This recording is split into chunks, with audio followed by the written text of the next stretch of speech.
Hello everyone. In this video, we are going to study about the potential energy of a dipole. So basically in this video, we are going to derive the expression of potential energy of a dipole. So first, let us take a uniform electric field.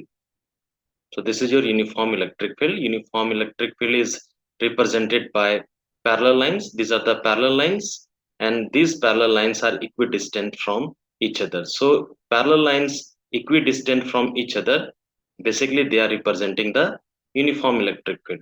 And the strength of uniform electric field or electric field intensity, the magnitude of electric field intensity is equal to E.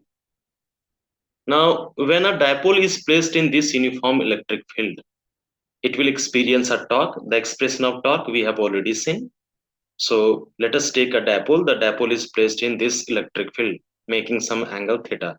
Let us assume this is your dipole. A dipole is a system which consists of two charges. We know these are the two charges. One is plus q and other is minus q. This is your minus q. Or one we can take minus q, other we can take plus q. This is your plus q we can take, and this we can take minus q. So two charges are there. One is plus q, other is your minus q. And the direction of dipole moment is from negative charge to positive charge. This is the direction of dipole moment. From negative charge to positive charge, it is denoted by P.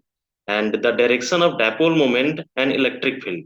Basically, this dipole moment is making an angle of theta with the direction of electric field. This angle theta between the direction of dipole moment and this is the direction of electric field.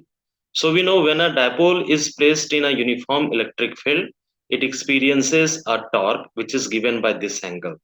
Torque T is equal to, or tau is equal to P into E into sine of theta, where we know P is the dipole moment, which is denoted by the magnitude of dipole moment is given by Q into distance between charges. If distance between plus Q and minus Q is 12, then P will be equal to Q into 12. E is the uniform electrical intensity, here you can see, and theta is the angle between this dipole moment and electrical intensity. Now, let us rotate this dipole from this position. Let us give a very small angular displacement d theta. Then how much work will be done? In case of rotational motion, the work done dw is given by torque multiplied with small angular displacement d theta. So when we are giving a very small displacement d theta, the work done is equal to dw. So what is dw basically? dw is equal to work done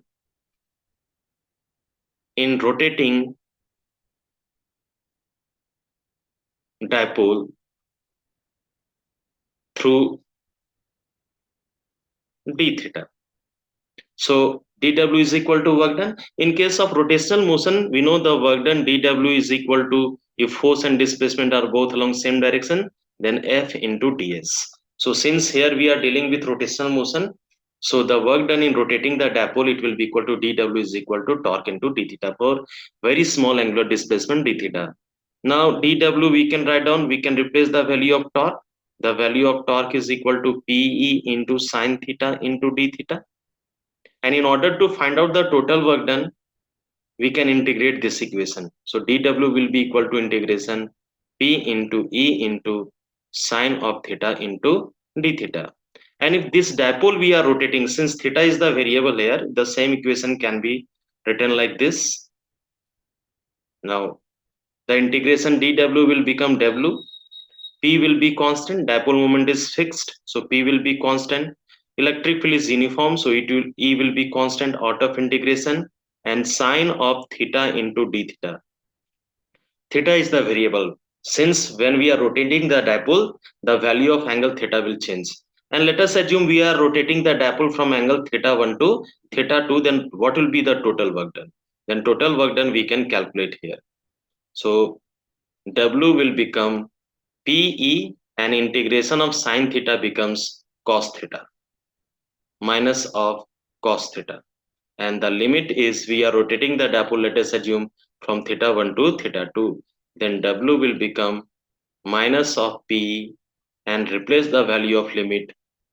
Upper value is theta 2, so cos of theta 2 minus cos of theta 1. And if we will rearrange this equation, minus sign will go inside, then PE cos of theta 1 minus cos of theta 2.